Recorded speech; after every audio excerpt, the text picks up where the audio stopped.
All right, guys, good afternoon. It is Saturday, July 22nd. We were supposed to have test and tune today, but it is scheduled to be, I think, Sacramento Raceway's weather forecast on the website showed 109 degrees. So, of course, I think they canceled last night. I checked the website, and it's canceled. Extreme heat. It was a test and tune from like 12 to 5, and then they were going to have Grudge Fest from 5 to 9. So that would have been an opportunity to get some passes in. But nonetheless, it's been canceled. Next test and tune is August 4th. But what I've been working on is messing with the tune here a little bit. Actually, just trying to figure it out. I'll show you what I've been working with here is on the base fuel table, and going over. Let's see here. The website is EFI Dyno Tuning that is doing the custom tuned or the remote tuning for me, but also has very good write-ups for to try to learn how to do it yourself. So here's the website with my thread for my engine. But if we go back here and go to home page, sorry if this is not going over very well. But you have, all your custom tuning stuff. And I've been really going through this fuel. And again, for my car being a race car, I'm really only concerned about wide open throttle.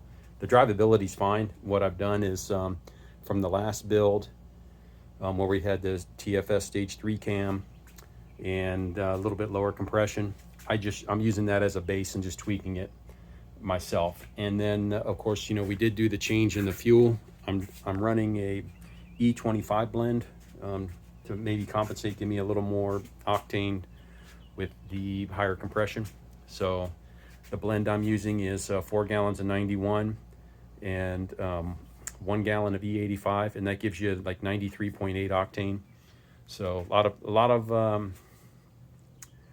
everywhere outside of California you can get 93 at the pump. So here we do have a gas station now that has E85, and I've been doing this blend so far. I'm pretty happy with it. And there are a couple settings in the tune here. You can change your the stoichiometric ratio from E10 that comes out of the pump here in California, 10% ethanol, the 91 octane.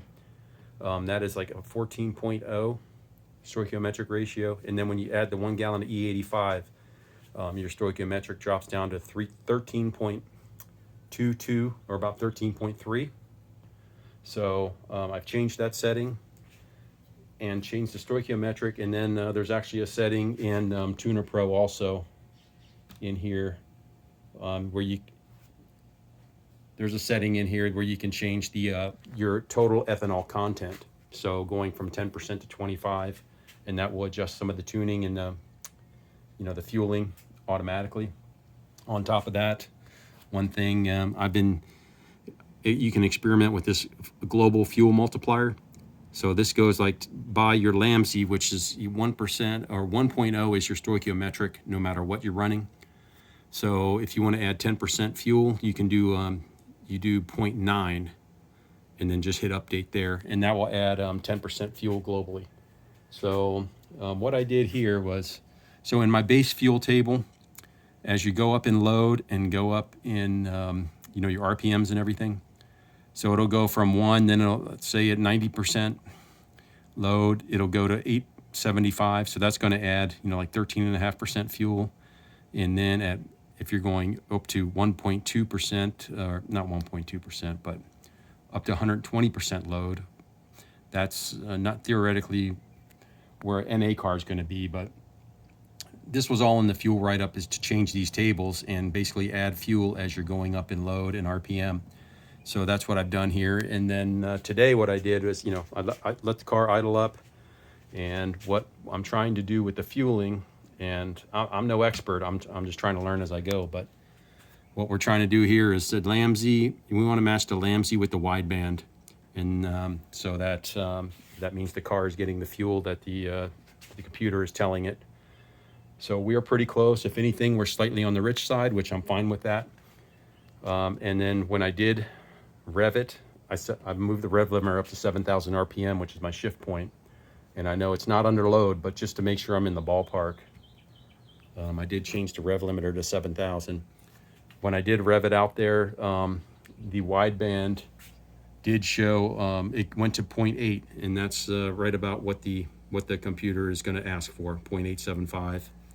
So I changed the wideband in the car. Instead of to read out AFRs, I want to change it to read lambda, so that it'll be easier for me to, if you're 1-to-1, you're stoichiometric, and anything less than 1 is going to be a little rich, so you kind of know where you're at. But I think that's easier. It's going to be easier for me to keep track of when I don't have the laptop open, which your LAMZ versus the wideband, you know, you can kind of keep track of that. But I'm trying to learn. If anybody, you know, obviously we'll have to do some data logs at the track or go make some hits somewhere.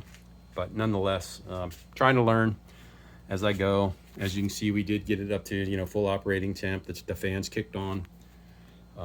So we're ready to go. Ready to go racing. I'll just have to keep an eye on that and make sure the fueling is good. But again, the base tune was just from a slightly smaller cam, and again, only on the intake side was a little bit smaller, and about 3/4 of a point compression. So shouldn't make a huge difference, but again, I'm trying to learn and read through all these, read through all the fuel write-ups and everything here. This is a pretty extensive. Basically has this set up to where you know, you can learn how to tune yourself using his base tunes. So I have posted my logs in there, but he hasn't got around to me. I know, you know, he just gets busy and doesn't do that. So I'm just gonna try to learn by myself and go from there. Maybe with some of your guys' help online, if you have more experience tuning than I do. But I got to get out there and you know, I got to do some tuning under load and make some hits and some half throttle pulls and a couple, you know, short wide open, and just verify the tuning. But I did data log the last time I went to the track, and I can go off of those. But this is looking promising to me so far. Is you know, these match are pretty close, so I'm happy with that. And then I'm happy with when I rev the car, the lambda gauge did go down to 0.8, which is what it shows in the base fuel table. So all of that is seems to be reading correct. So nonetheless, guys, other than there is the Wednesday, they are having the Wednesday streetcar nights. Again, that's not going to be real good track prep, but if we have to go, they are cheaper to go to. But if we have to go to Wednesday nights, you know, I'll have to get off work early and come home and load up. And then I'm sure if you guys might have heard, but this is probably going to be the last year for Sacramento Raceway, the last season. So we want to get as much as we can in. I mean, the track is only 13 miles from my house, so it's real convenient. And as you, a lot of you guys know that have been following, I dolly this car to the track. So I don't have a trailer, a flatbed trailer. So I'm saving up for one, because the next closest track after when Sacramento closes, our next closest track is going to be Sonoma Raceway, which is about 2 hours away. And I'm not going to dolly the car on the freeway. I don't feel safe doing that. So I'm saving up for a trailer, a car hauler, just to have it. I mean, I think it'd be good to have, but, and then we'll see how that goes, because ultimately, you know, I mean, I want to be able to drive this car and not have it just sitting in the garage all the time. So I don't know if that means getting another Fox body that I can keep street legal, because I do have like my smog parts and everything over here. I've got a brand new MagnaFlow X pipe with all 4 cats, and I can put a Systemax on it and put a small cam, or just get an Explorer motor and throw a cam in it, in that Systemax, just for something to drive around. And then we'll just keep this as a track car, or put this back, put all the emissions back on this. But I don't know. It's got the roll cage in it and everything else, which kind of makes it a pain to get in and out of. So we might or find a pre-1975 car that we don't smog, find a roller, and we can put this engine in there, and then slowly work on just making this a street legal car again, or have a street strip car and just have this as a drag car.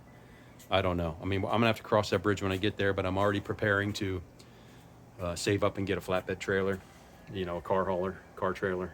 That way I can go to the track. So the closest, again, is Sonoma Raceway. Their schedule looks, for drag racing, looks like they do Wednesday nights also, which will be tough with work. There is a drag strip up in Reading. That's about another hour. That's about 3 hours away. But it seems like they have a lot of events up there. So I don't know if that would be something we'd go up and just do an overnighter or something. I don't know. We'll have to cross that bridge when we get there. It's just been so convenient to have this track here, 13 miles from my house, you know, a half hour to get there, half hour to get home. We don't even have to go on the freeway. There's back roads all the way there. So I'm really going to miss that. I mean, I know this has been coming, but it just kind of sucks that it's coming sooner than I thought. Nonetheless, guys, that's my update. I was hoping to be at Test and Tune today. The car's ready. Just been playing around with the tune. Haven't had to do anything to it, really.